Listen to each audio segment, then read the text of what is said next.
حضرت سیدنا امام حسین علیہ السلام کی زندگی بدل دینے والی باتیں۔ فرمایا، جس چیز کو تم نہ سمجھ سکتے ہو اور نہ حاصل کر سکتے ہو اس کے در پہ کیوں ہوتے ہو؟ فرمایا، دولت کا بہترین مصرف یہ ہے کہ اس سے عزت و آبرو برقرار رہے۔ فرمایا، مرد کی غیرت کا اندازہ اس کی عورت کے لباس اور سے لگایا جا سکتا ہے۔ فرمایا، جو میری موت کے بعد میری زیارت کرے گا میں قیامت کے دن اس کے دیدار کو آؤں گا، اگرچہ وہ دوزخ میں بھی ہو تو میں اس کو وہاں سے نکال لاؤں گا۔ فرمایا، عورت کا پردہ کرنا شہید کے خون سے بھی افضل ہے۔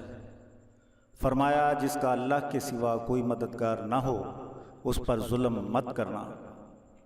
فرمایا، ظلم کے خلاف جتنی دیر اٹھنے میں لگاؤ گے اتنی بڑی قربانی دینی پڑے گی۔ فرمایا، اگر لوگ تم سے امیدیں رکھتے ہیں تو یہ تم پر اللہ کا فضل ہے۔ فرمایا، ہر کام میں اللہ پر بھروسہ رکھنا چاہیے، کیونکہ اس سے بڑھ کر کوئی طاقت سہارا نہیں دے سکتی، اور جسے اللہ کا سہارا مل جائے وہ دوسروں کا سہارا لینے سے بے نیاز ہو جاتا ہے۔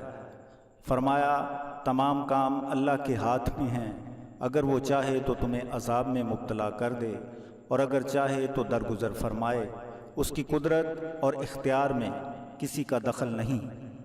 فرمایا، جب جسم موت کے لیے ہے تو اللہ کی راہ میں شہید ہو سب سے بہتر ہے۔ فرمایا، سردار رہنا چاہتے ہو تو حرکت و عمل میں جدوجہد کو اپنا معمول بناؤ۔ فرمایا، اپنے کام کی اجرت کی امید واجب سے زیادہ نہ رکھو۔ فرمایا، مروت یہ ہے کہ جب وعدہ کرے تو اسے پورا کرے۔ فرمایا، ظالموں کے ساتھ رہنا بذات خود ایک بہت بڑا جرم ہے۔ فرمایا، ذلیل وہی ہوتا ہے جو بخیل ہو۔ فرمایا، اللہ کا تقوی اور نیکی بہترین زاد راہ ہے۔ فرمایا، جلد بازی حماقت ہے اور یہ انسان کی بدترین کمزوری ہے۔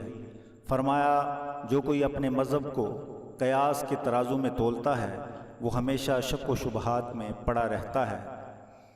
فرمایا، کسی چیز کی زیادہ خواہش اور حرص محض بری ہی نہیں بلکہ مہلک بھی ہوتی ہے۔ فرمایا، دنیا کا رنگ بدل گیا ہے اور وہ نیکی سے محروم ہو گئی ہے، کیونکہ کوئی نہیں جو ظالم کو ظلم سے روکے۔ فرمایا، زندگی پرسکون حال میں اسی وقت رہتی ہے کہ تم اللہ کی اطاعت میں خوش رہو۔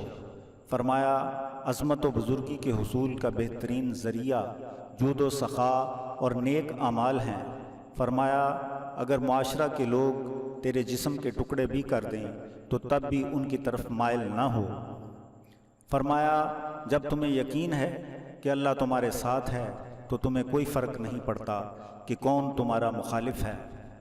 فرمایا، بہترین دولت وہی ہوتی ہے جو عزت کے تحفظ میں کام آئے۔ فرمایا، جس نے اللہ کو ناراض کر کے لوگوں کی خوشنودی حاصل کی تو اللہ تعالیٰ اس کو اس کی نظروں ہی میں گرا دیتا ہے اور اس کو لوگوں کے سپرد کر دیتا ہے۔ فرمایا، جو تمہیں دوست رکھتا ہے وہ تمہیں برائی سے بچائے گا اور جو تمہیں دشمن رکھے گا وہ تمہیں برائی کے کاموں میں اکسائے گا۔ فرمایا، زندگی کا کچھ اعتبار نہیں، جس قدر ہو سکے اللہ والوں کے کام آؤ۔ فرمایا، تمہاری عمر برابر کم ہوتی جا رہی ہے، پس جو کچھ تمہارے ہاتھ میں ہے اس سے کسی بے سہارا کی مدد کر جاؤ۔ فرمایا، اس اللہ پر بھروسہ کرو جو تمہاری نافرمانی کے باوجود تمہارا رزق بند نہیں کرتا۔ فرمایا، نیک لوگ اپنے انجام سے کبھی خوف زدہ نہیں ہوتے۔ فرمایا، مجھے جنت سے زیادہ نماز عزیز ہے، کیونکہ جنت میری رضا ہے اور نماز میرے رب کی رضا ہے۔ فرمایا، اگر دنیا میں انقلاب لانا چاہتے ہو تو تہذیب نفس کا آغاز خود سے کرو، دنیا خود ہی بدل جائے گی۔ فرمایا، زندگی میں دو قسم کے لوگوں کا بہت خیال رکھو، ایک وہ جس نے تمہاری جیت کے لیے بہت کچھ ہارا یعنی تمہارا باپ، ایک وہ جس نے تمہاری ہار کو بھی جیت کہا یعنی تمہاری ماں۔ فرمایا، مومن وہ نہیں جس کی محفل پاک ہو بلکہ مومن وہ ہے جس کی تنہائی پاک ہو۔ فرمایا وقت آ گیا ہے کہ مومن حق کی راہ میں بے چین ہو کر نکل پڑے اور اپنا سب کچھ اللہ کی راہ میں قربان کر دے۔ فرمایا اگر دنیا میں تمہیں غم شدت سے ملیں تو گھبرانا نہ، میرے غموں کو یاد کر لینا، تمہارا غم ہلکا ہو جائے گا۔ فرمایا نہ میں خود خواہی اور نہ ہی خوش آئندہ مستقبل کی جستجو میں اور نہ شر و فساد کی خاطر، بلکہ میرے اس سفر کا مقصد امر بالمعروف اور نہی عن المنکر ہے۔ چاہتا ہوں کہ اپنے بزرگوار کی سنت اور اپنے والد کے اسوہ حسنہ کو زندہ کروں۔ فرمایا میری جنگ فقط یزید کے ساتھ نہیں بلکہ ہر اس شخص کے ساتھ ہے جس کا کردار یزیدی ہو۔ فرمایا جب تمہاری زندگی میں دو ایسے راستے آ جائیں کہ ظالم تمہیں نظر نہ اٹھانے دیں اور دین تمہیں گردن جھکانے نہ دے، تو تیسرا راستہ گردن کو اللہ کی راہ میں کٹوانے کا ہے۔